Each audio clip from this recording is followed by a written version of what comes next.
Chapter 67. The Origin and Nature of Evil.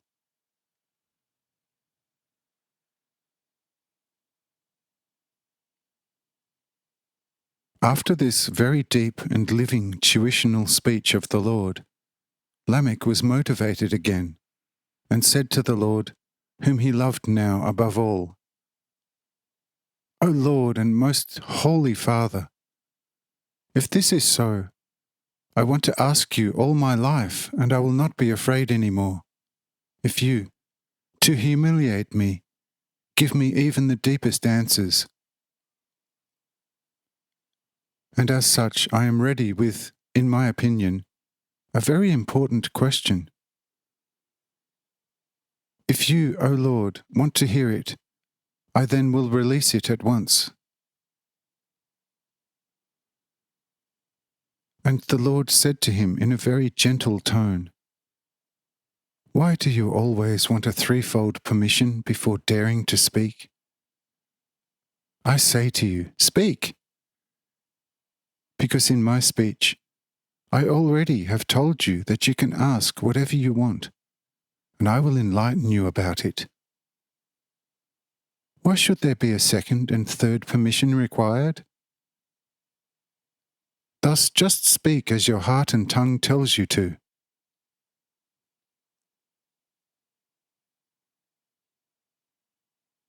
These words opened Lamech's mouth entirely, and at once he came up with the following question by saying,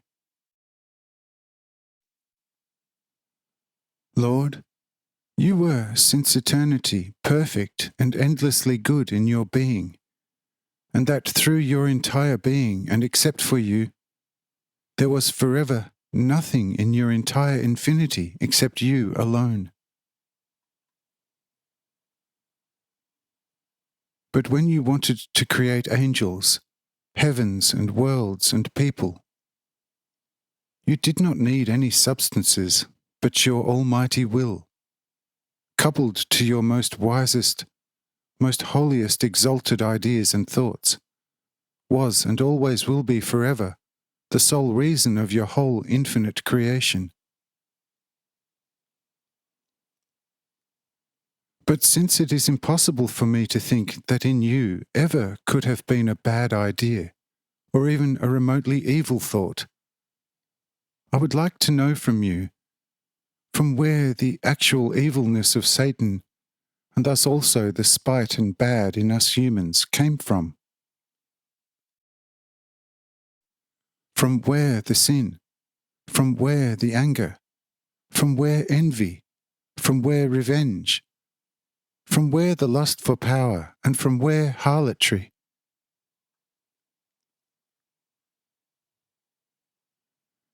And the Lord replied to Lamech, My dear Lamech, although this your question sounds very sublime, but let me tell you, it is very human.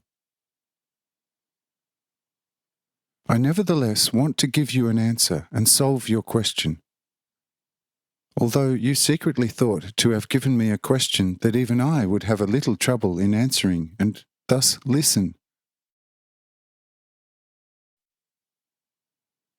There is absolutely nothing evil in my manifold manifestations, but only differences in the effect of my will.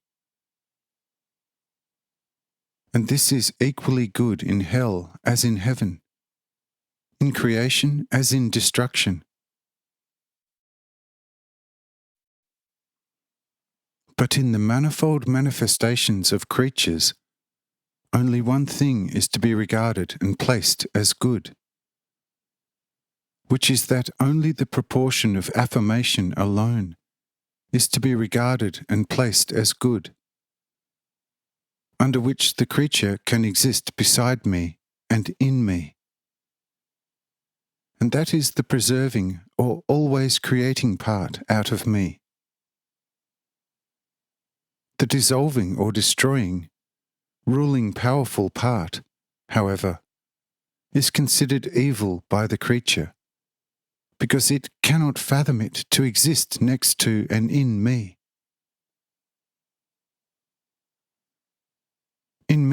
Thus, the yes, as well as the no, is equally good.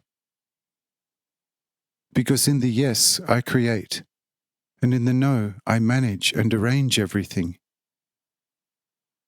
But for the creature only the yes is good, and evil the no.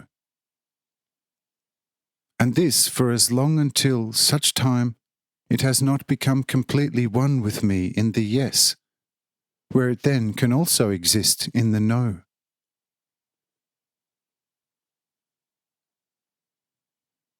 Therefore for me, there exists no Satan and no hell, but it exists in view of himself and the people of this world, because here it is about the education of my children.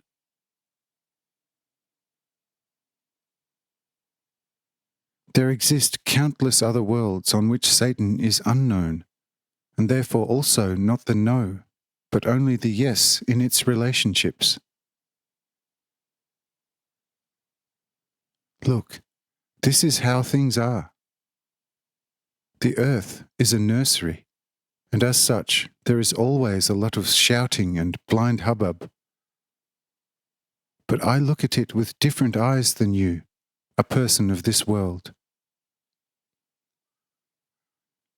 Do you understand this? Tell me how much of it you comprehend. Amen.